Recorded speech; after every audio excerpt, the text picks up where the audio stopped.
ॐ नमो भगवते वासुदेवाय। ओम नमो भगवते भगवते वासुदेवाय। वासुदेवाय। ॐ नमो ओम नमो भगवते भगवते वासुदेवाय। वासुदेवाय। ओम नमो ओम नमो भगवते वासुदेवाय। ॐ नमो भगवते वासुदेवाय। ओम ओम नमो नमो भगवते नमो वासुदेवाय। भगवते वासुदेवाय। नारायणं नमस्कृत्यं नारायणेन नमस्कृतं नरं चैव नरोत्तमं नरं नमः चैव नरोत्तमं। देवीं सरस्वतीं व्यासं देवीं सरस्वतीं व्यासं ततो जयमुदीरयेत्। ततो जयमुदीरये। जयमुदीरयेत्। नष्टप्रायेषु भद्रेषु नष्टप्रायेषु भद्रेषु नष्टप्रायेषु भद्रेषु नित्यं भागवत सेवया नित्यं भागवत सेवया। भागवते दया। भगवति उत्तम श्लोके भगवते श्लोके लोके भक्तिर्भवति नैष्ठिकी। भक्ति भक्तिर्भवति नैष्ठिकी। भगवती नैष्ठिकी। कृष्णाय वासुदेवाय कृष्णाय कृष्णाय वासुदेवाय। वासुदेवाय देवकी नन्दनाय च देवकी नन्दनाय च। नन्दगोपकुमाराय नन्दगोपकुमाराय नन्दगोपकुमाराय गोविन्दाय नमो नमः। गोविन्दाय गोविन्दाय नमो नमो नमः। नमः।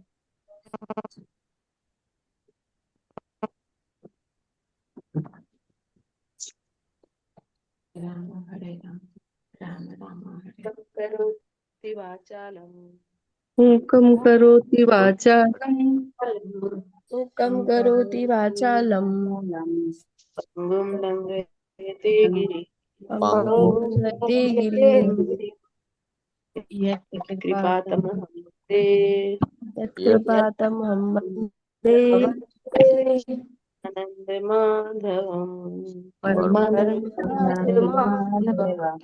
हरे कृष्ण हरे कृष्ण। माता जी मंगलाचरण कर लें। हाँ जी करिए।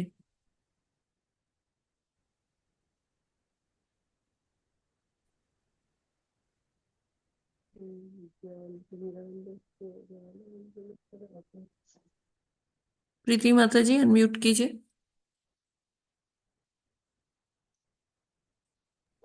हरे कृष्णा जी माता जी। हरे कृष्णा माता जी, आवाज आ रही है? हाँ आ रही है। ॐ अज्ञानतिमिरान्धस्य ज्ञानाञ्जनशलाकया चक्षुरुन्मीलितं येन तस्मै श्रीगुरुवे नमः।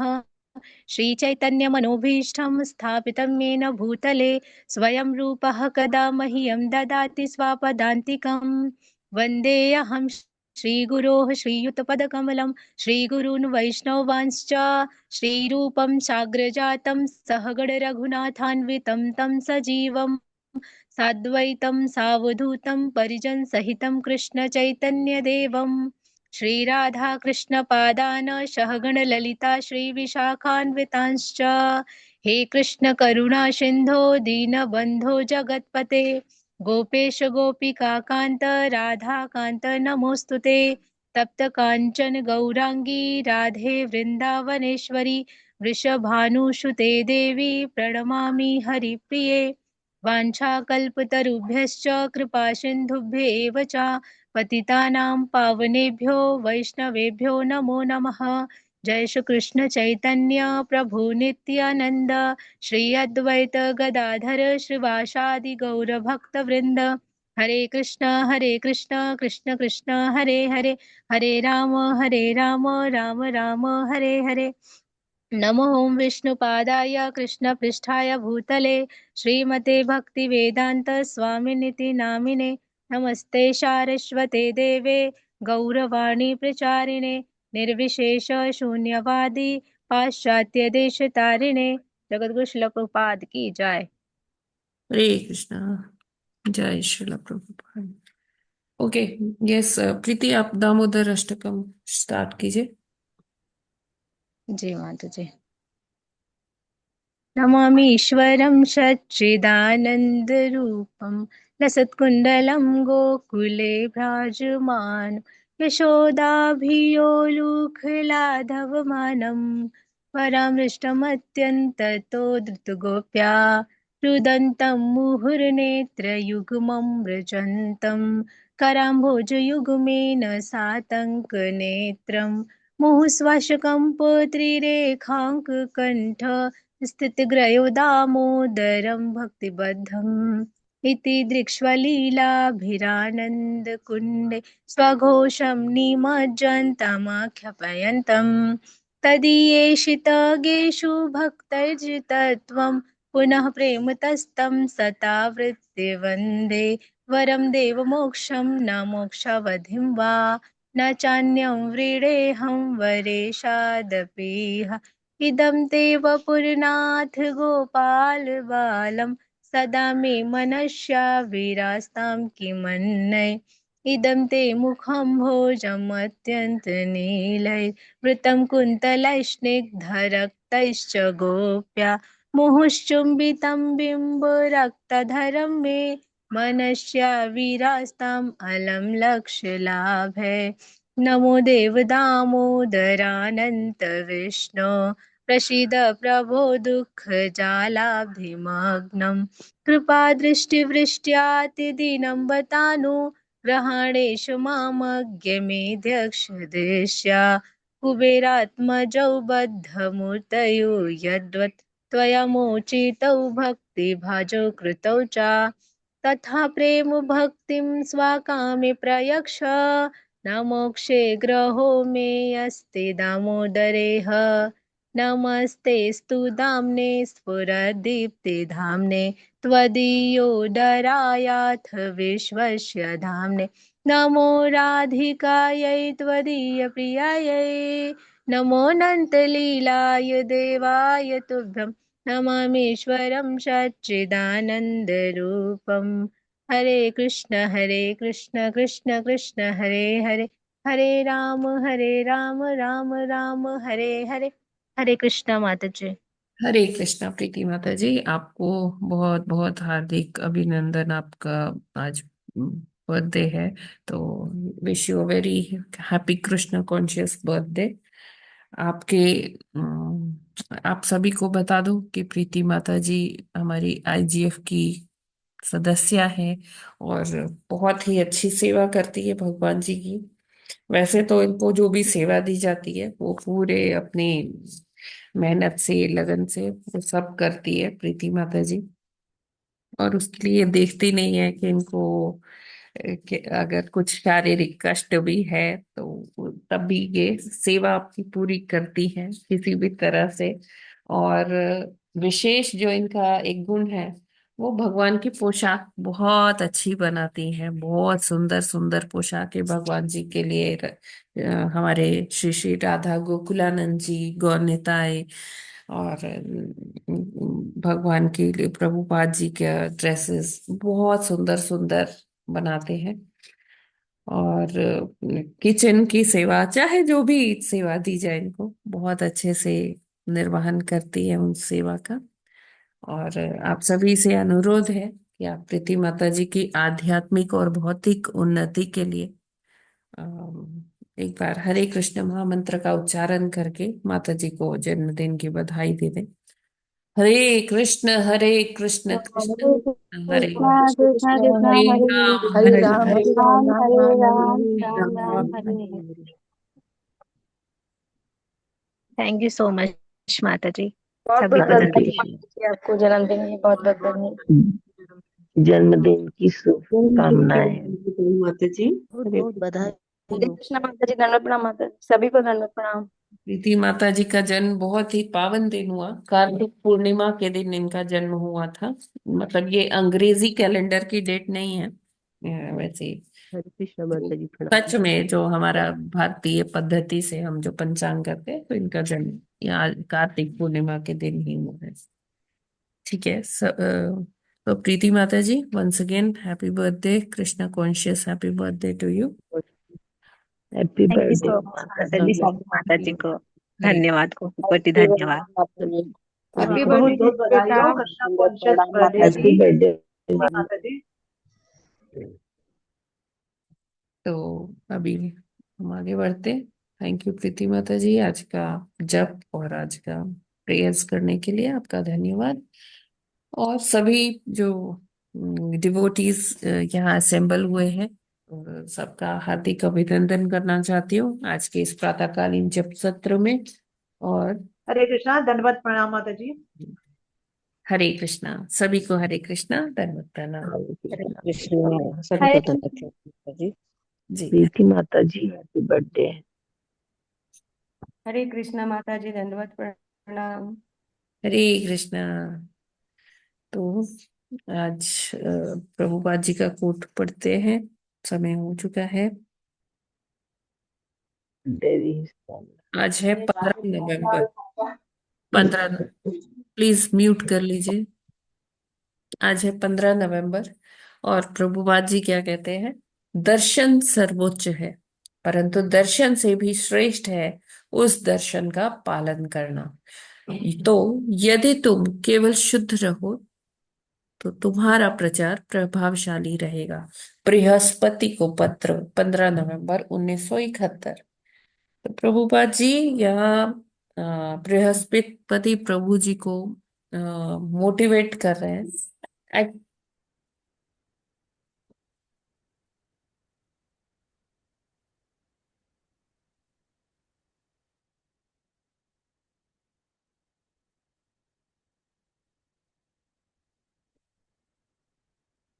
हरे कृष्णा माता जी, आवाज नहीं आ रही है। हाँ हाँ माता जी, थोड़ा सा। तो बृहस्पति प्रभु जी ने प्रभुपाद जी को अवगत कराया कि वो स्कूल और कॉलेज प्रीचिंग में सेंट लुइस में वो काफी मेहनत कर रहे हैं, और वहाँ बच्चों से संवाद करते हैं, बच्चों को कृष्णा कॉन्शियस तरीके से, कृष्ण भावनामृत के लिए उनको प्रेरित करते हैं।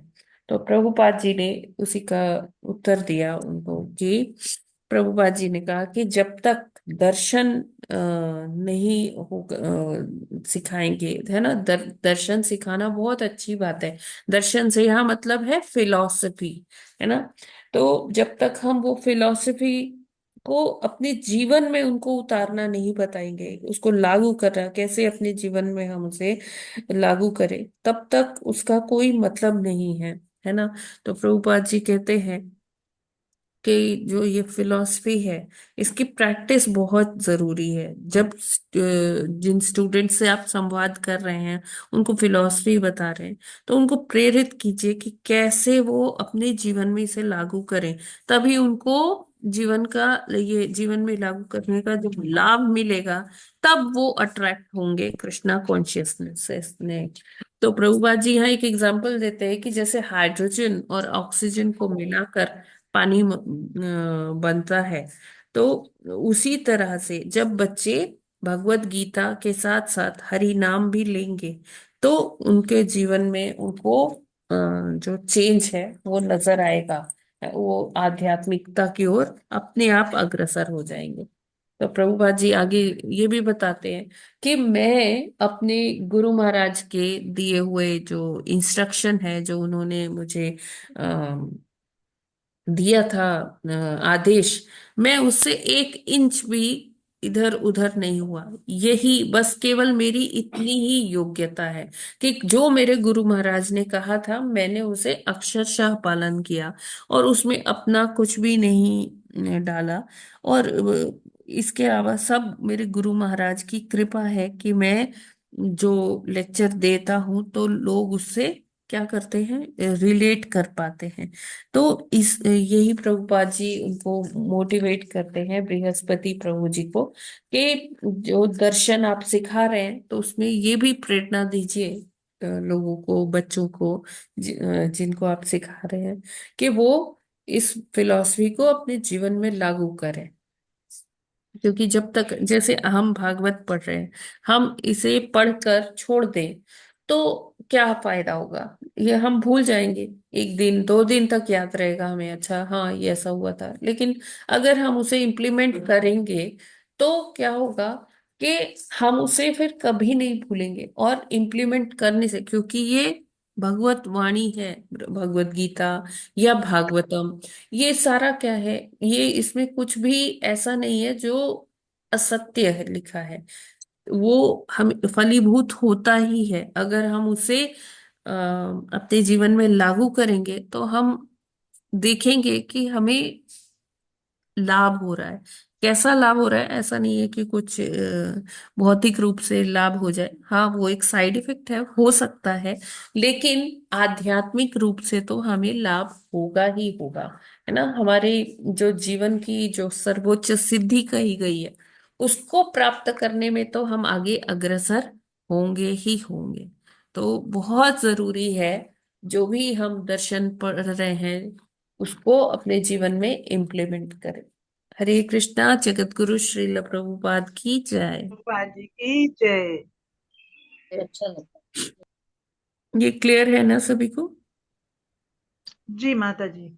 हाँ माता जी, दर्शन का मतलब विग्रह के दर्शन ही है ना, जो मंदिर में। फिलोसफी, देखिए फिलोसफी को अच्छा। हिंदी में क्या कहते हैं? दर्शन शास्त्र। देखिए हाँ, इसलिए दर्शन कहा गया है क्योंकि हमारे आचार्य कहते हैं कि दर्शन करना, हाँ विग्रहों को देखना, किसी का प्रत्यक्ष रूप में दर्शन करना, तो सबसे पहले किसी का दर्शन करने से भी पहले हमें क्या करना चाहिए? अपने कर्णों से दर्शन करना चाहिए, है ना। तो जब तक हम श्रवण नहीं करेंगे और हम ऐसे ही देखकर चले आएंगे, तो सपोज हम विष्णु जी का विग्रह देखते हैं, ठीक है। तो जब तक हमने श्रवण नहीं किया होगा कि विष्णु जी चतुर्भुज रूप में है, एक भुजा में ये लेते हैं, गदा, शंख, चक्र, पद्म, है ना। तो हम दर्शन कर भी लेंगे तो हमें कुछ समझ में नहीं आएगा कि मतलब यहाँ क्या बताना चाह रहे हैं, क्या, क्यों, कैसे, कैसा ये विग्रह बनाया गया है। तो अगर हमने पहले से दर्शन कर्णों से किया होगा, तभी हम अ, वो अपनी आंखों के माध्यम से स्पष्ट दर्शन कर पाएंगे। इसीलिए फिलॉसफी को दर्शन शास्त्र कहा गया है। हाँ माता जी, क्लियर। हरे कृष्ण। माता जी एक क्वेश्चन पूछना था।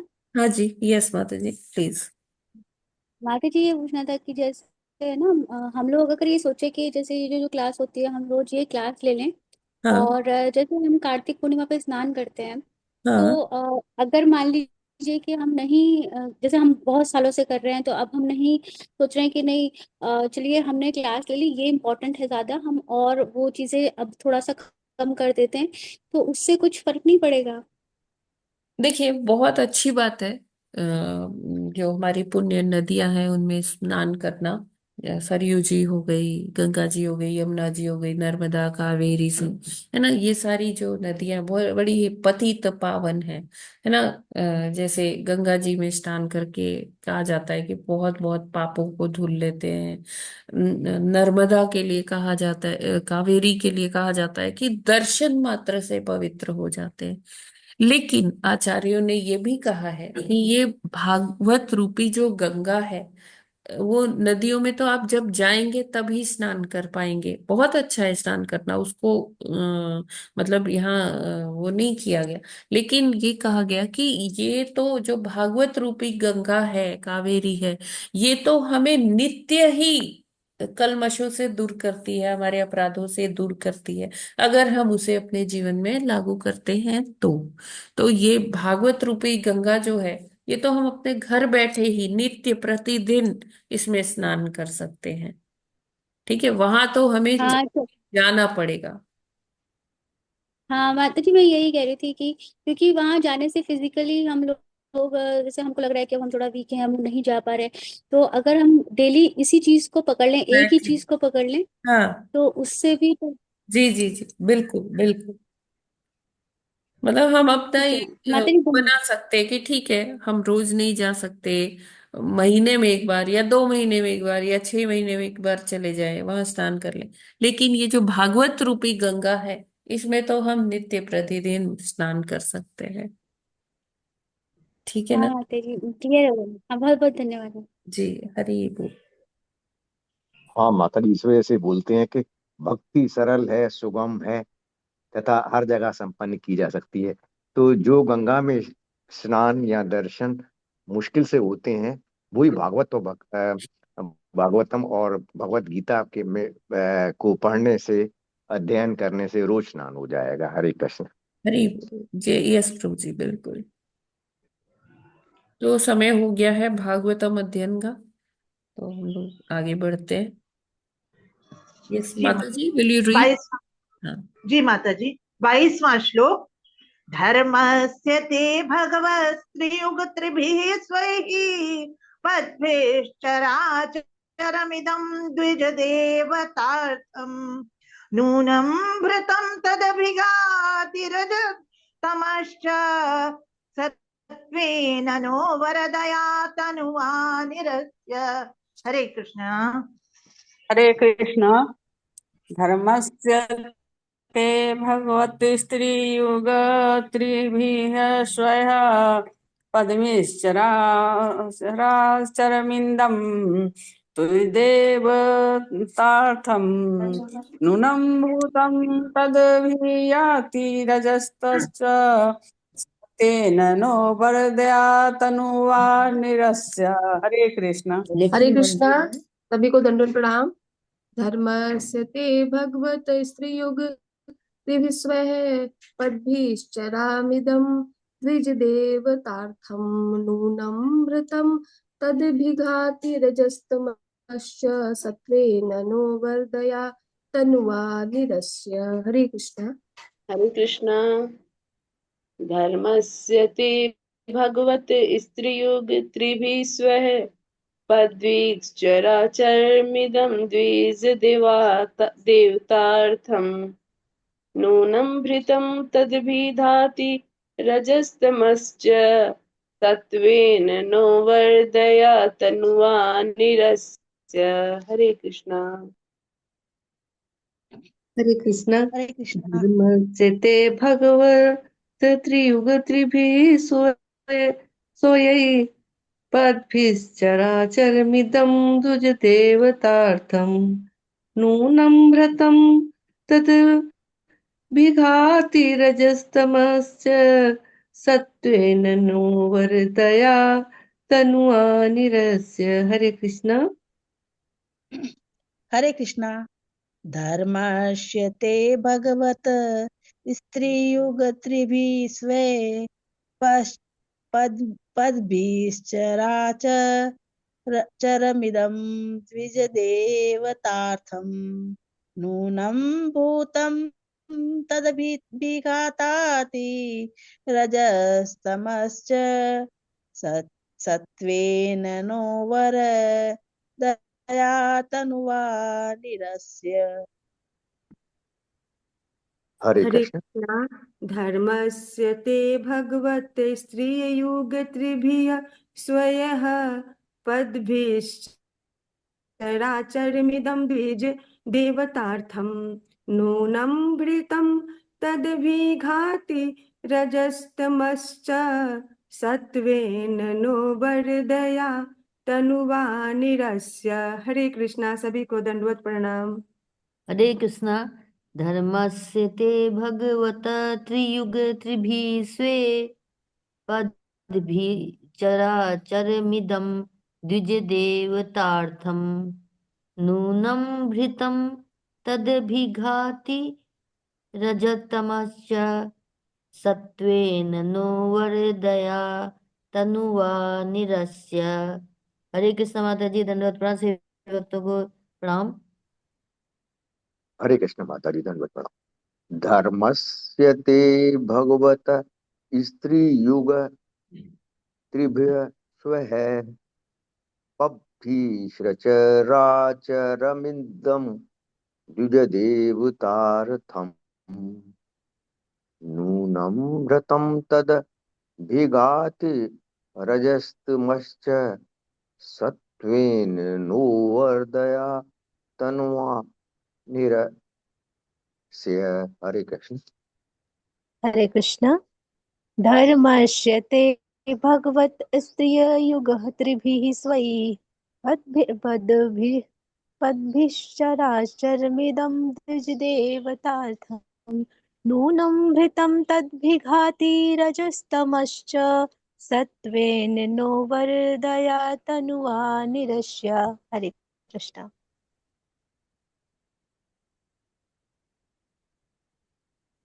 हरे कृष्ण। हरे कृष्ण। हरे कृष्णा। शब्दार्थ, अनुवाद एवं तात्पर्य श्रील प्रभुपाद जी द्वारा। श्रील प्रभुपाद जी की जय।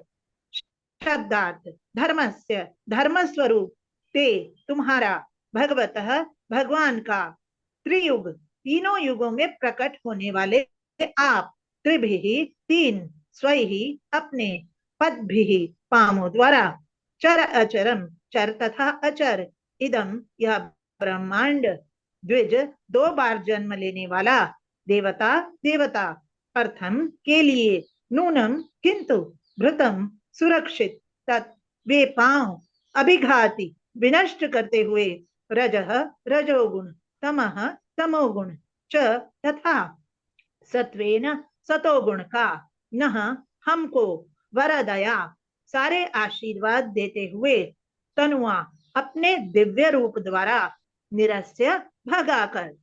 अनुवाद, हे प्रभु, आप साक्षात धर्म हैं, अतः आप तीनों युगों में अपने को प्रकट करते हैं और इस तरह इस ब्रह्मांड की रक्षा करते हैं जिसमें चर तथा अचर प्राणी रहते हैं। आप शुद्ध सत्व रूप तथा समस्त आशीषों को प्रदान करने वाली कृपा से देवताओं तथा द्विजों के रजो तथा तमो गुणों को भगा दें। तात्पर्य, इस श्लोक में भगवान को त्रियुग, सत्य, द्वापर तथा त्रेता, इन तीनों युगों में प्रकट होने वाला कहा गया है। चतुर्थ युग अथवा कलयुग में उनके प्रकट होने का यहाँ उल्लेख नहीं हुआ। वैदिक वांग्मय में वर्णन हुआ है कि वे कलयुग में छन्न अवतार के रूप में आते हैं, किंतु प्रकट अवतार के रूप में नहीं आते, किंतु अन्य युगों में भगवान प्रकट अवतार होते हैं, इसीलिए उन्हें त्रियुग कहकर संबोधित किया गया है। श्रीधर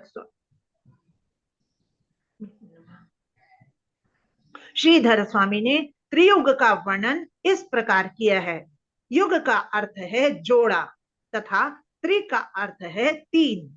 भगवान अपने 6 ऐश्वर्यों के द्वारा 3 जोड़ों या ऐश्वर्य के 3 जोड़ों के रूप में प्रकट होते हैं। इस तरह उन्हें त्रियुग के रूप में संबोधित किया जा सकता है। भगवान धार्मिक सिद्धांतों के साक्षात रूप हैं। 3 युगों में धार्मिक सिद्धांतों की रक्षा 3 प्रकार की आध्यात्मिक संस्कृति के द्वारा की जाती है, जिनके नाम हैं तप, शौच तथा दया। इस तरह से भी भगवान त्रियुग कहलाते हैं। कलयुग में आध्यात्मिक संस्कृति की ये 3 आवश्यक अनिवार्यताएं अनुपस्थित सी रहती हैं, किंतु भगवान इतने दयालु हैं कि कलयुग के इन तीनों आध्यात्मिक गुणों से रहित होने पर भी वे आते हैं और श्री चैतन्य महाप्रभु के रूप में छन्न अवतार के तौर पर इस युग के लोगों की रक्षा करते हैं। श्री चैतन्य महाप्रभु छन्न अवतार कहलाते हैं। यद्यपि वे स्वयं कृष्ण हैं, किंतु वे कृष्ण के भक्त के रूप में अपने को प्रस्तुत करते हैं, साक्षात कृष्ण रूप में नहीं। इसलिए भक्तगण श्री चैतन्य महाप्रभु से प्रार्थना करते हैं कि वे इस युग की सर्वाधिक प्रमुख संपत्तियों रजो तथा तमो गुणों को दूर कर दें। कृष्ण भावनामृत आंदोलन में मनुष्य श्री चैतन्य द्वारा प्रवर्तित भगवान के नाम हरे कृष्ण का कीर्तन करके रजो तथा तमो गुणों से को अपने से दूर कर सकता है। चारों कुमार रजो तथा तमो गुणों में अपनी स्थिति से ज्ञात थे, क्योंकि वैकुंठ में होते हुए भी उन्होंने भगवान के भक्तों को शाप देना चाहा। चूंकि उन्हें अपनी दुर्बलता का भान था, अतः उन्होंने अपने में शेष रजो तथा तमो गुणों को दूर करने के लिए भगवान से प्रार्थना की। तीन दिव्य गुण शौच, तप तथा दया द्विजों तथा देवताओं के गुण हैं। जो सतोगुण में स्थित नहीं है, वे आध्यात्मिक संस्कृति के इन तीन सिद्धांतों को स्वीकार नहीं कर सकते। इसलिए कृष्ण भावनामृत आंदोलन के लिए तीन पाप कर्म हैं जिनकी मनाही की जाती है। ये हैं अवैध यौन, मादक द्रव्य सेवन तथा कृष्ण को अर्पित प्रसाद के अतिरिक्त अन्य भोजन खाना। ये तीनों निषेध तपस्या, शौच तथा दया के सिद्धांतों पर आधारित हैं। भक्तगण दयालु होते हैं क्योंकि वे दीन पशुओं को नहीं मारते तथा स्वच्छ रहते हैं, क्योंकि वे अवांछित खाद्य पदार्थों तथा अवांछित आदतों के कलमश से मुक्त रहते हैं। तपस्या का प्रतिनिधित्व नियंत्रित यौन जीवन द्वारा किया जाता है। चारों कुमारों की प्रार्थनाओं द्वारा इंगित किए गए इन सिद्धांतों का पालन उन भक्तों द्वारा किया जाना चाहिए जो कृष्ण भावनामृत में लगे हुए हैं। हरे कृष्णा, हरि बोल। हरे Krishna. Thank you so much माता जी। तो बहुत ही सुंदर श्लोक है और प्रभुपाद जी ने इसे बहुत बहुत सुंदर तात्पर्य से अलंकृत किया हुआ है। तो यहाँ पर वही जो मुनि कुमार हैं, चार कुमार हैं भाई चारों, वो भगवान का महिमा मंडन करते हैं, कहते हैं आप साक्षात धर्म हैं। तो ये तो हमने भगवत गीता में भी पढ़ा है कि धर्म क्या है। जो भगवान के मुख से जो वाणी निकली है वो साक्षात धर्म है ना। भगवान भगवान की वाणी में कोई भेद नहीं है। तो भगवान ऐसा कहा जा सकता है कि भगवान ही साक्षात धर्म है। और उनको त्रियुगी कहा गया है, त्रियुग से संबोधित किया है कि ना तीनों युगों में आप प्रकट होते हैं। फिर चौथे युग का क्या क्या हम भगवान के दर्शन के बिना ही रह जाएंगे या क्या है? तीन त्रियुगी क्यों कहा गया है? क्योंकि तीन युग जो है वो मतलब सतोगुण में आते हैं, है ना। सतयुग तो पूर्णता ही मतलब वह उसमें तो ज्यादातर सभी शुद्ध भक्त होते थे, है ना। और फिर त्रेता आया, फिर द्वापर आया, तो इसमें भी धर्म का काफी बोलबाला था। लेकिन कलयुग में क्या होता है कि धर्म जो है वो कम होने लगता है। क्यों कम होने लगता है? क्योंकि धर्म के चार स्तंभ कहे गए हैं, सत्य, तप, शौच और दान। मतलब कि सत्य, सत्य आप जानते हैं, है ना। जो आज के टाइम में अगर धरती किसी अपराध से सबसे ज्यादा बोझिल है तो वो क्या है? असत्य। तो कलयुग क्या है? असत्य का युग है। तो सत्य का तो हम यहाँ बोल ही नहीं सकते। ठीक है, तप है, थोड़ा बहुत तप बचा हुआ है, भक्त है, गण है, तो वो तप करते हैं।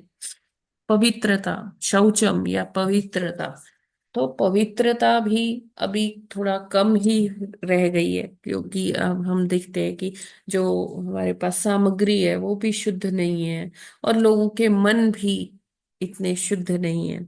फिर क्या है? ये दान है। तो ये सारे क्या है कि ये स्तंभ है। और ये स्तंभ मतलब पिछले तीन युगों में पूरे पूरे मतलब बहुत सही थे। और जब परीक्षित महाराज के समय, ये वर्णन आता है अभी आगे पंचम स्कंद में भी आएगा कि कैसे परीक्षित महाराज के सामने जब ये कलयुग आता है तो कलयुग क्या करता है? धर्म, धर्म रूपी गाय पर वो वार करता है और उसके तीन पैर तोड़ देता है। तो ये क्या है कि धर्म का ह्रास हो रहा है, तो कलयुग में धर्म का ह्रास हो रहा है। तो लेकिन फिर भी भगवान हमारे इतने दयामय है, इतने करुणामय हैं कि वो तब भी आते हैं। लेकिन वो कैसे आते हैं? छिन्न अवतार में आते हैं। ये अभी हम डिस्कस करते हैं कि चैतन्य महाप्रभु के रूप में भगवान कैसे आते हैं। तो यहाँ पर क्या लिखा गया है कि इस श्लोक में भगवान को त्रियुग, सत्य, द्वापर तथा त्रेता, इन 3 युगों में प्रकट होने वाला कहा गया है।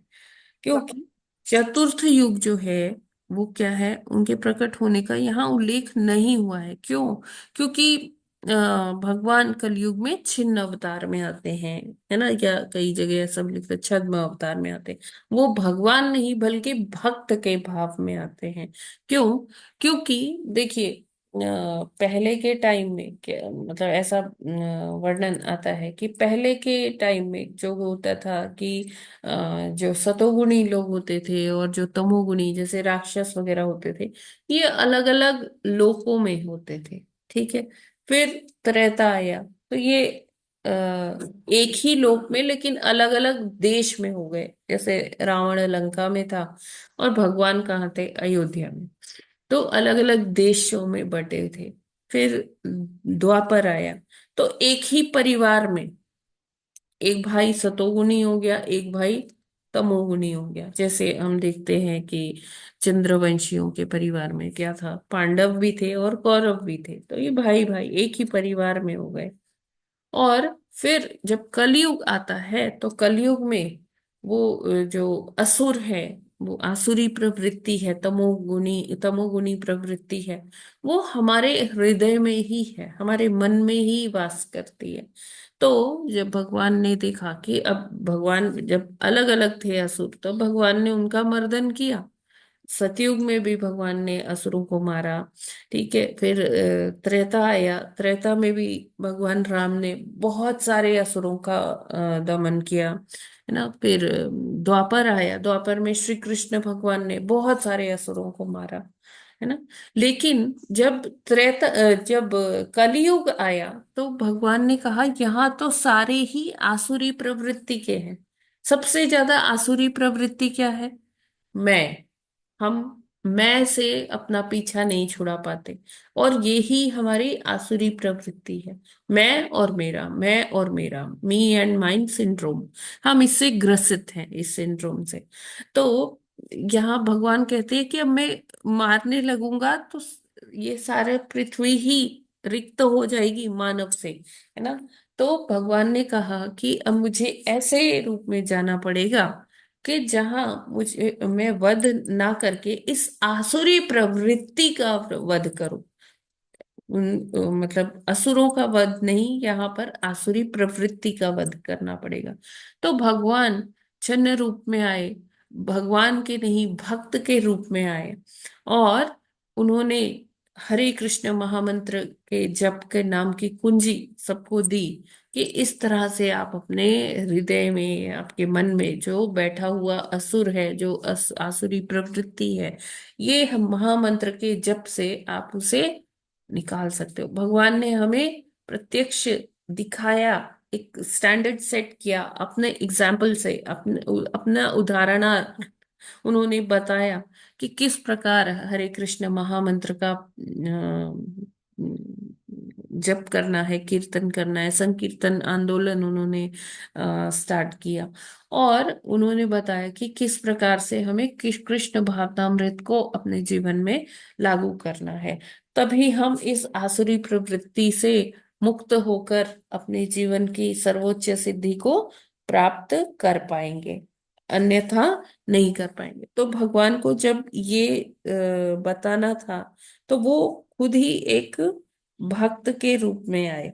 अगर उनको कोई, जैसे उनके पार्षद तो जानते थे कि वो श्रीमती राधा रानी और श्री कृष्ण के युगल अवतार हैं, तो कोई उनसे अगर कह भी देते थे, अरे आप तो स्वयं कृष्ण हैं, आप क्या कर रहे हैं, आप ऐसा क्यों कर रहे हैं, आप इस तरह भक्त रूप में क्यों, हमें पूजा क्यों नहीं करने दे रहे अपनी। तो कहते थे, अरे कृष्ण कृष्ण कृष्ण, ये तुमने क्या कह दिया। वो अपने कान बंद कर लिया करते थे, है ना। तो वो यहाँ पर इसीलिए उनको यहाँ छन्न अवतार लिखा गया है, क्योंकि भगवान अपनी भगवत्ता का प्रदर्शन करने नहीं आए थे, अपने ऐश्वर्यों का प्रदर्शन करने नहीं आए थे। वो हमारे जो कलियुगी लोग थे उनके मन से आसुरी प्रवृत्ति का नाश करने आए थे। और वो कैसे हो सकता था? भक्ति भाव से हो सकता था। तो उन्होंने हमें यहाँ आकर सिखाया कि भक्ति कैसे करनी है। वो किसी को अपनी पूजा नहीं करने देते थे, किसी को मतलब हर एक को ऐसा ही बताते थे कि वो भी उन्हीं की तरह एक साधारण प्राणी है और वो भगवान की भक्ति कर रहे हैं, है ना। तो अपने एग्जाम्पल से उन्होंने ये स्टैंडर्ड सेट किया, एक बेंचमार्क सेट किया कि किस प्रकार से भक्ति करनी है। और वो संकीर्तन आंदोलन ही आज हम फॉलो कर रहे हैं इस्कॉन के माध्यम से। तो इसलिए यहाँ पर उनको त्रियुग कहकर संबोधित किया गया है। और श्रीधरी अगर हम देखें, श्रीधरी से हमें ये समझ में आता है, श्रीधरी क्या है? श्रीधर गोस्वामी की लिखी गई टीका। तो श्रीधर गोस्वामी जी क्या कहते हैं? वो कहते हैं कि त्रियुग का उन्होंने संधि किया। तो त्रि का मतलब तीन होता है और युग का मतलब जोड़ा, कपलेट। तो वो कहते हैं कि भगवान के 6 ऐश्वर्य हैं। दो दो ऐश्वर्य के साथ जब वो जोड़ा बन जोड़ा में आते हैं, अपने रूप को प्रकट करते हैं, तो इसलिए उनको त्रियुग कहा गया है ना। तो ये सारा ये श्रीधर स्वामी की टीका में ये हमें मिलता है। तो इसलिए उनको त्रियुग कहकर संबोधित किया जाता है। तो यहाँ पर दो एंगल से हमने समझा कि त्रियुग भगवान को क्यों कहते हैं। तो हमारी संस्कृत भाषा इतनी रिच है कि हम एक ही लाइन में अलग अलग जो अर्थ है अलग अलग आचार्यों के माध्यम से उसको समझ सकते हैं। वो सारा भगवान की ही महिमा मंडन है। और हमारी संस्कृत भाषा जो है ये उसका एक पहलू है, एक अंग है कि वो इतनी विविधता देती है कि हर कोई उसे डिफरेंट कॉन्टेक्स्ट में लेकर भी समझ सकता है ना। और तब भी वो सत्य ही रहता है, भगवान का महिमा मंडन ही रहता है, क्योंकि भगवान क्या है? असीम गुणों वाले हैं, ठीक है ना। तो हम उनके गुणों को किन्हीं फिगर्स में मतलब सीमित नहीं कर सकते। तो फिर आगे प्रभुपाद जी क्या कहते हैं? भगवान धार्मिक सिद्धांतों के साक्षात रूप है। 3 युगों में धार्मिक सिद्धांतों की रक्षा 3 प्रकार की आध्यात्मिक संस्कृति के द्वारा की जाती है, जिनके नाम है तप, शौच तथा दया। तो जो हमारे 4 नियम हैं जिसकी बात की जाती है, जब हम इस्कॉन में आते हैं तो हमें बताया जाता है कि 4 नियम का पालन करना है। तो वो 4 नियम क्या क्या है? कोई बता सकता है 4 नियम? जी, नो इलिसिट रिलेशनशिप, कोई सी भी मादक द्रव्य का सेवन नहीं, नो मीट ईटिंग, नो ये द्यूत क्रीड़ा इत्यादि नहीं गैम्बलिंग। करना, और कृष्ण प्रसाद कहते रहे। हाँ जी। तो जो जी 4 नियम है वो क्या है? मांसाहार नहीं करना, मादक द्रव्यों का सेवन नहीं करना। जब हम मांसाहार कहते हैं तो उसमें क्या आता है? तामसी चीजें भी आ जाती है, जैसे लहसुन प्याज भी आ जाता है। और जब हम मादक जी द्रव्य का सेवन का बात करते हैं तो उसमें चाय और कॉफी जैसी चीजें भी आ जाती है, क्योंकि उसमें निकोटीन और कैफीन की बहुत अच्छी मात्रा होती है जो हमें एडिक्ट बना सकती है। और फिर क्या आता है कि अवैध संबंध, इस अवैध स्त्री पुरुष संबंध नहीं रखना है, क्योंकि ये ही हमारी पवित्रता है। अगर हम ये नहीं कर पाएंगे तो हम तप नहीं कर पाएंगे, ठीक है। फिर आता है नो गैम्बलिंग, मतलब कि हमें जुआ नहीं खेलना है। जुआ से मतलब है ये सारा लॉटरी, है ना। और जो ये सट्टाबाजी जो होती है, ये सारी चीजें। क्योंकि अगर हम इसमें पड़ गए ना तो हम हमेशा यही देखते रहेंगे, कहाँ मुझे हानि हो रही है, कहाँ लाभ हो रहा है, कहाँ हानि हो रही है, कहाँ लाभ हो रहा है। हम कभी भी संभाव में नहीं आ पाएंगे। तो इसलिए ये जो 4 नियम हैं, ये इसी को देखते हुए बनाए गए हैं कि हमारा तप अच्छा होता रहे, हमारी पवित्रता बनी रहे और दया भाव हम में रहे। क्योंकि अगर दया भाव नहीं मतलब अगर हम मांसाहार करेंगे, जो ऐसे जो निरीह जो जंतु हैं, उनको हम उनकी हत्या कर करके अपने जीवा का स्वाद के लिए उनको मारते रहेंगे, तो दया जो है, वो जो एक गुण होता है भक्त का, वो चला जाएगा। जब तक दया नहीं होगी तो हम कैसे तप कर पाएंगे, है ना। तो इसीलिए यहाँ पर इसको बहुत बल दिया जाता है ना। तो इस तरह से भी भगवान त्रियुग कहलाते हैं, है ना। क्योंकि ये धार्मिक सिद्धांत है 3 प्रकार के, तप, शौच और दया।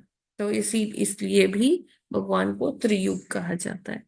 और ये जो कलयुग में जो अभी चल रहा है, वो क्या है, अब यहाँ दया भी खत्म होती जा रही है, पवित्रता भी खत्म होती जा रही है। लोग जो है, हम देखते हैं कि आजकल जो युवा पीढ़ी है या और भी अलग अलग उम्र के लोग, ठीक है, तो उसमें क्या होता है कि आजकल बहुत ट्रेंड हो रहा है लिव इन रिलेशनशिप्स ना। तो उसमें जो है पवित्रता भंग होती है। और जो है सब लोग जो है वो अधार्मिक प्रवृत्ति में ज्यादा वो चले जाते हैं, और इसी से रजो और तमोगुण की वृद्धि होती है। और कहा गया है कि अगर हमें आध्यात्मिक उन्नति करनी है, तो हमें धीरे धीरे मतलब ये तमोगुण से अपना पीछा छुड़ाना है, रजोगुण से भी धीरे धीरे कहा आना है, सतोगुण की तरफ आना है। तो एटलीस्ट जब हम सतोगुण में आएंगे, प्रभुपाद जी कहते हैं कि तभी हम भगवत प्राप्ति की ओर बढ़ पाएंगे। नहीं तो जो भी हम ये धार्मिक कार्य कर रहे हैं, तो वो क्या है, वो सिर्फ एक वो विधि बन के ही रह जाएगा। उससे हमारे ऊपर कोई फर्क नहीं पड़ेगा, उससे हमें।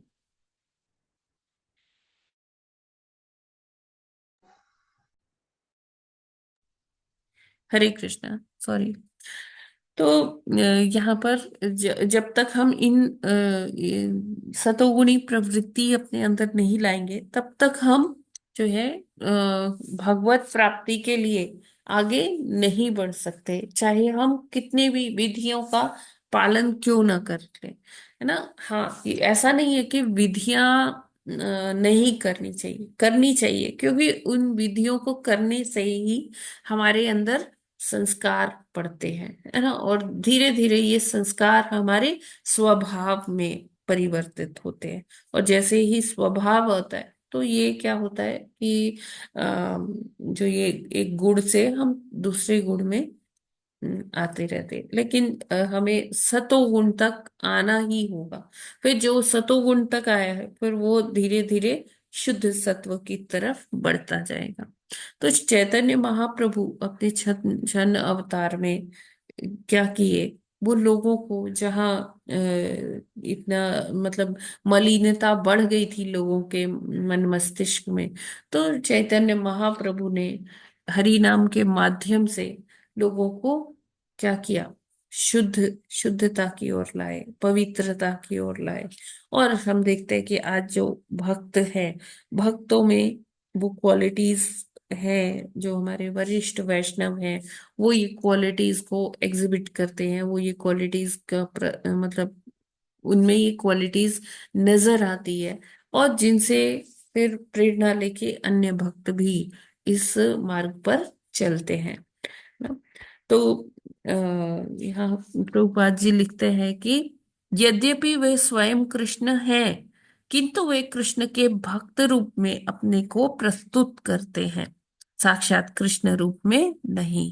इसलिए भक्तगण श्री चैतन्य महाप्रभु से प्रार्थना करते हैं कि वे इस युग की सर्वाधिक प्रमुख संपत्तियों, अभी कलयुग की संपत्ति क्या है, लोग किस में खुश होते हैं, लोग खुश होते हैं रजोगुण और तमोगुण के जो इनके द्योतक होते हैं।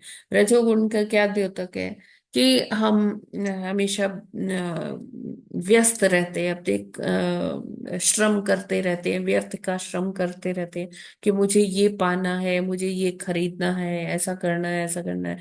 तो हमारी महत्वाकांक्षाएं बहुत होती हैं, है ना, कि हमें को एक ऊंचे पद पर जाना है, या हमें को अपनी संपत्ति और बढ़ानी है, अपनी जो चल अचल संपत्ति है उसको और वर्धन करना है। तो ये कैसे होगा? ये रजोगुण में ही रहकर ही होगा ना। और तमोगुणी क्या है?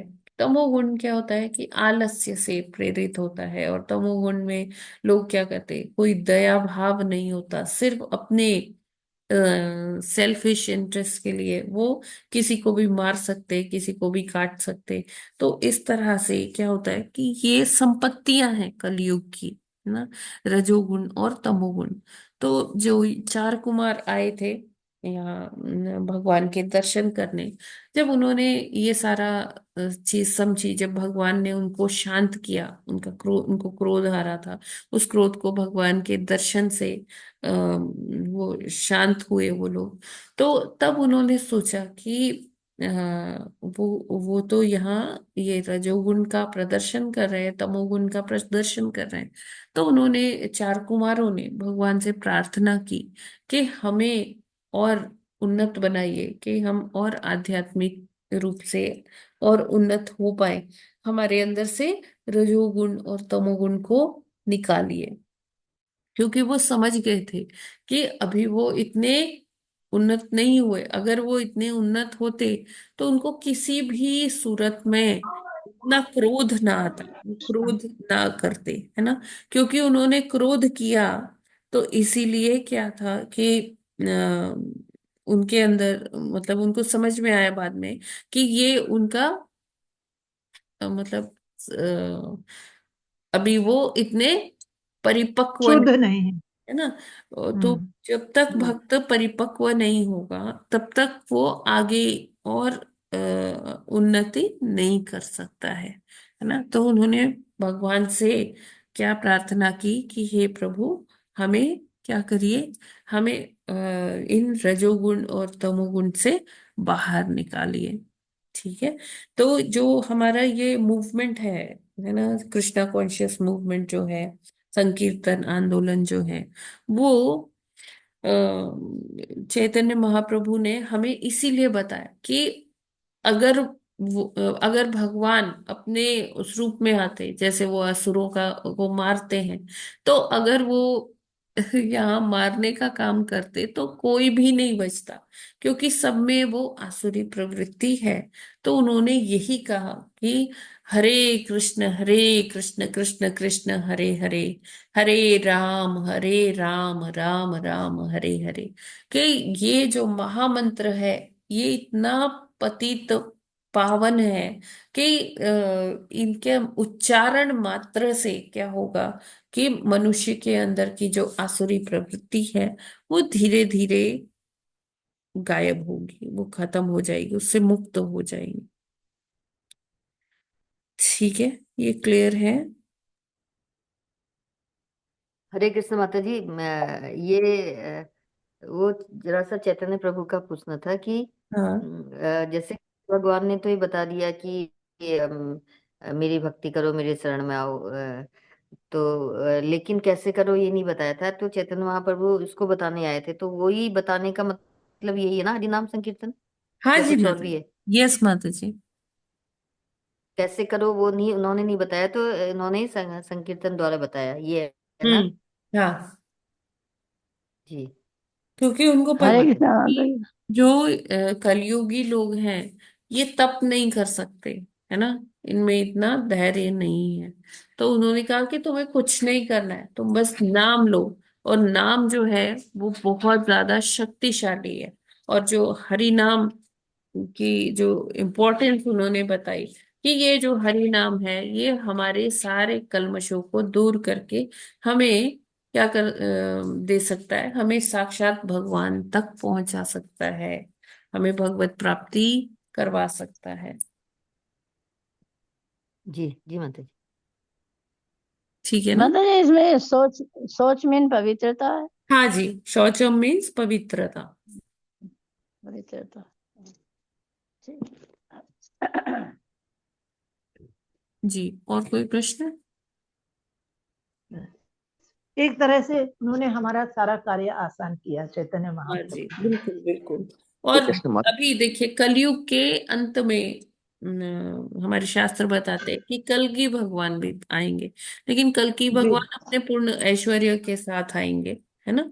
तो वो जब आएंगे तो फिर कलयुग का अंत हो जाएगा और वो सतयुग की स्थापना करके जाएंगे। अपना कर, ठीक है। बिल्कुल। लेकिन अभी हम्म। कलयुग की शुरुआत में जब इतना ह्रास हो गया था धर्म का, तो धर्म की स्थापना करने के लिए भगवान ऐसे काल में भी आते हैं और हमारा उद्धार करते हैं। ठीक बिल्कुल, है। छद्म वेश में हाँ, युगल अवतार होगा। छद्मवेश, बिल्कुल। छद्मवेश, यस। जी। जी। तो जो भक्त उनको जानते हैं, चैतन्य महाप्रभु को, तो वो बोलते थे, जय कृष्ण से ही कृष्ण से ही गौर से ही जगन्नाथ, यानी कि जो कृष्ण है वही गौरांग है, वही जगन्नाथ है। वही जगन्नाथ है। हम्म। बहुत सुंदर, बहुत सुंदर, बहुत ही सुंदर। जी, ठीक है। ये क्लियर है सभी को?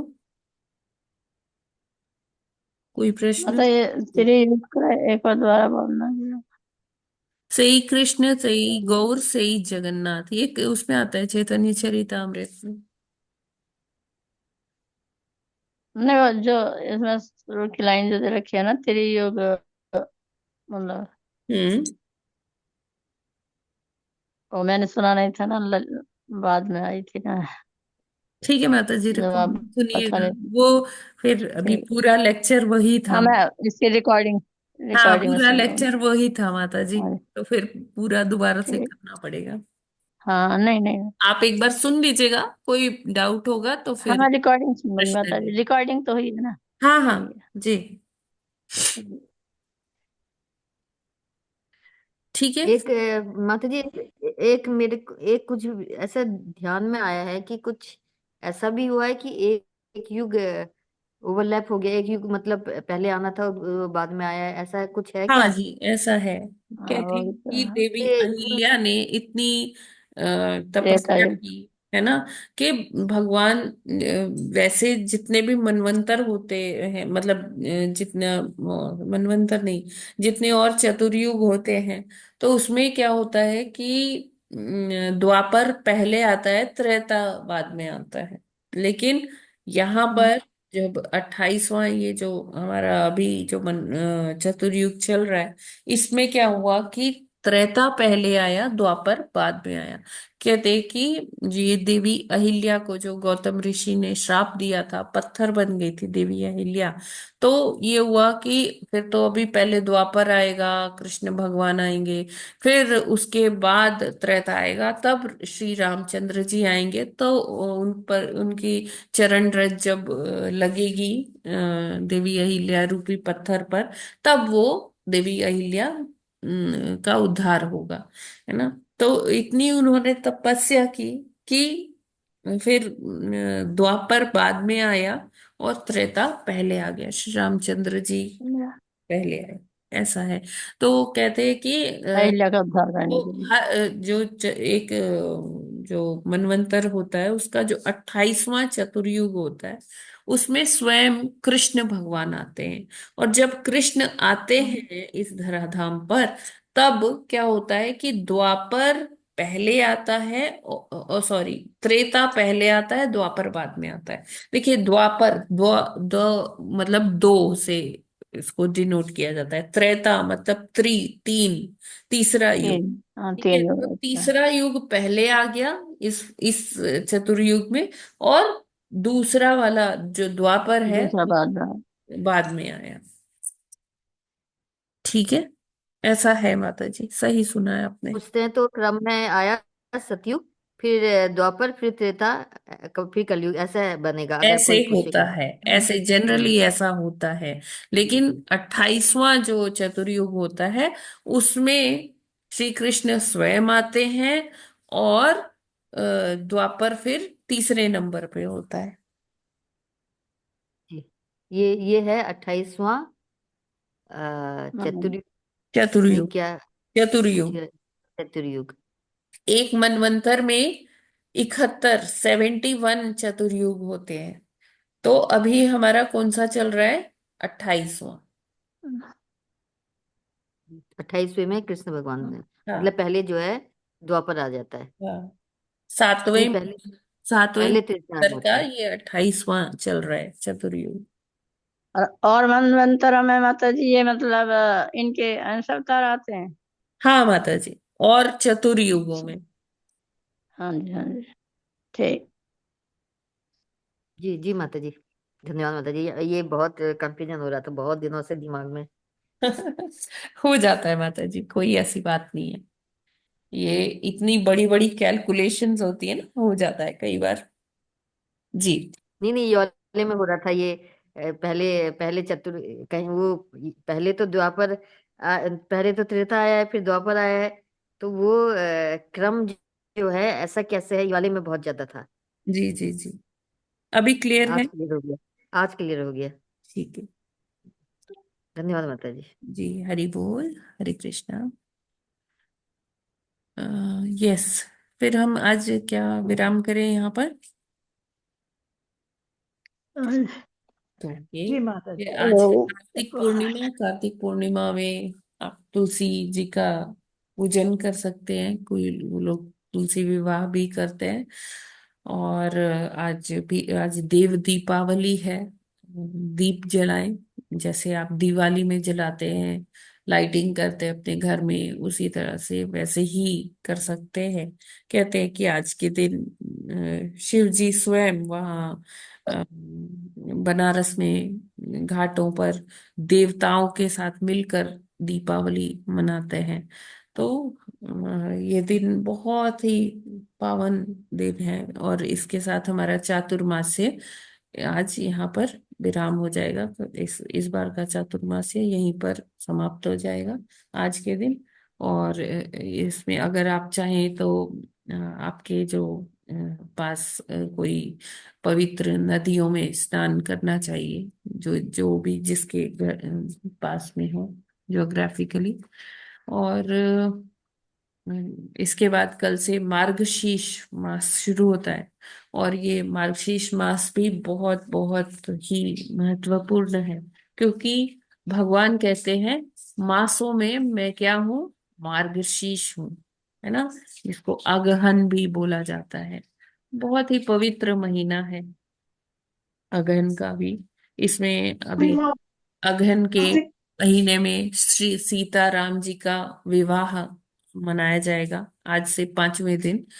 उसको कहते हैं विवाह पंचमी। तो अयोध्या में बहुत बड़ा फेस्टिवल होता है, राम जी की बारात निकलती है उसमें।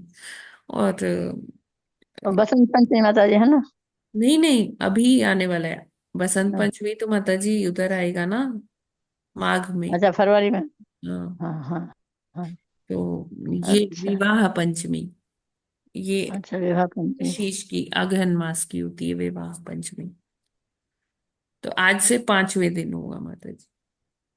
अच्छा। तो अयोध्या पूरी डेकोरेट होती है, राम जी की बारात निकलती है, कनक भवन में पूरा समारोह किया जाता है विग्रहों। किस दिन होता है माता जी? हरे कृष्णा। माता जी कह तो रही हूँ, 5 दिन, 5वें दिन। अगहन मास की शुक्ल पक्ष की पंचमी, आज से 5वें दिन। हाँ, आज पूर्णिमा तो पंचमी को। हरे कृष्ण माता जी, और ये कहते हैं लोग तुलसी जी का विदाई करो, तुलसी जी का विदाई तो नहीं होता, वो तो हमेशा पूजा आदमी करता है। हम्म, हाँ, नहीं, लोग करते हैं माता जी, ऐसा मैंने सुना है, करते हैं। जी माता जी, लोग करते हैं। हाँ। लेकिन जैसे हम नहीं करते हैं, मैं नहीं करती हूँ, इसलिए कि मतलब हमें ये तो हमेशा पूजा करना है, तो विदाई करने का तो कोई मतलब इशू नहीं है हाँ ये सब। बिल्कुल बिल्कुल माता जी, वो एक हमें मतलब ये अच्छा नहीं लगता, जो हमेशा पूजा करना है तो उनको विदाई क्यों करना है? वो नहीं, शादी किया ना इसलिए। वो कहते हैं जब विदाई कर देंगे तो उनको पूजा नहीं नहीं, करेंगे। तो आप तुलसी का दान कर सकते हैं, उसका ये महत्व है, बाकी ऐसा कुछ नहीं है। माता जी मुझे इस बारे में इतना नहीं पता है, अगर किसी माता जी को पता है तो आप बता सकते हैं प्लीज। हरे हरे कृष्णा माता जी। कृष्णा। माता जी, माता हमारी जी। माता बताती थी ना कि तुलसी जी की विदाई नहीं होती है। ये कहा जाता है कि कार्तिक पूर्णिमा के दिन भगवान विष्णु जैसे 3 दिन एकादशी के दिन उनकी शादी होती है, तो वो 3 दिन माता तुलसी जी के साथ रहते हैं।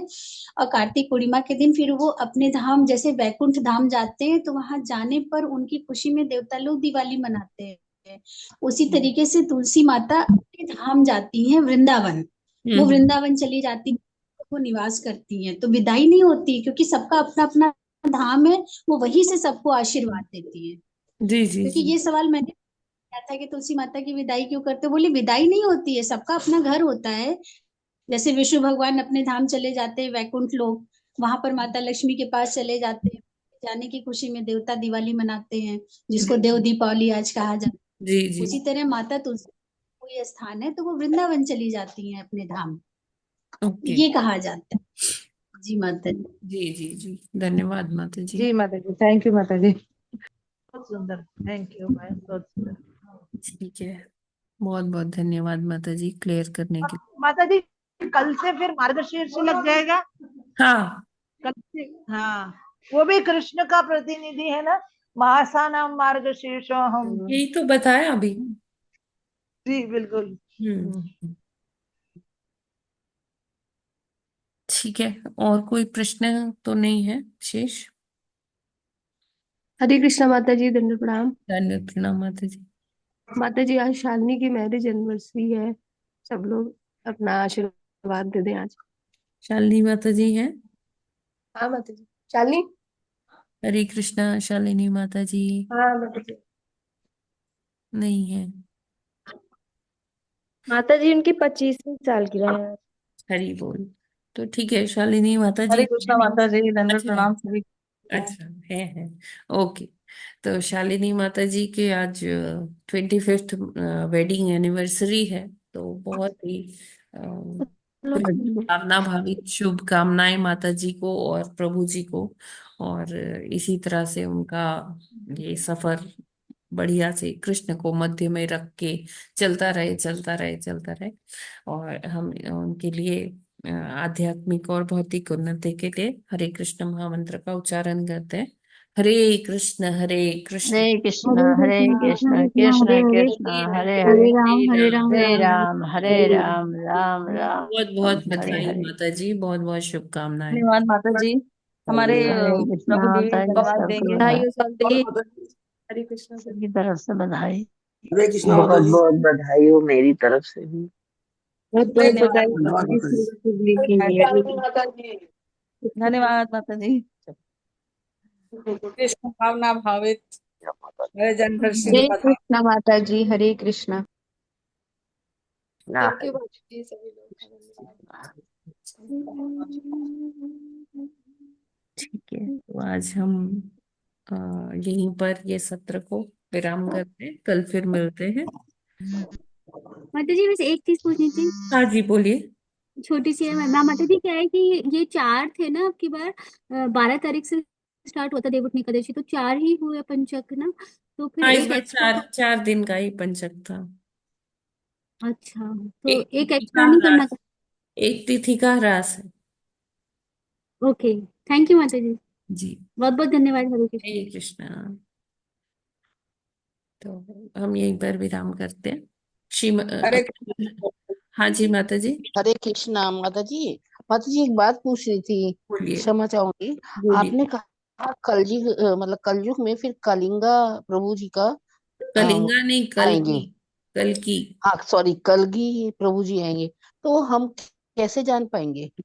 हमें तो पता नहीं, वैसे हम जब तक हैं या नहीं ये नहीं माता पता। जी, हमारे आचार्यों ने कहा है कि हमें उस टाइम का वेट करने की जरूरत ही नहीं है, क्योंकि उस टाइम पर अच्छा। तब तक इतना ह्रास हो जाएगा हम धर्म का कि हाँ हाँ जी। तब तक के लिए आप मत रुकिए। वो कहते हैं आप अपने इस अच्छा। जीवन में भगवत धाम जाने का प्रयत्न करिए।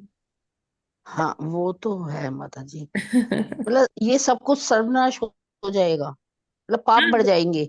हाँ, अच्छा, पाप बढ़ भीषण, जाएंगे। बहुत भीषण युद्ध होगा, अच्छा अच्छा जिसमें अच्छा अष्ट अच्छा चिरंजीवी सहायता करेंगे भगवान कल्कि का। अच्छा अच्छा अच्छा अच्छा अच्छा, और ठीक है। फिर हरे उसके कृष्ण बाद माता जी। सतयुग की स्थापना होगी। फिर दोबारा, जी, ठीक है। हरे कृष्ण माता जी। हरे कृष्णा।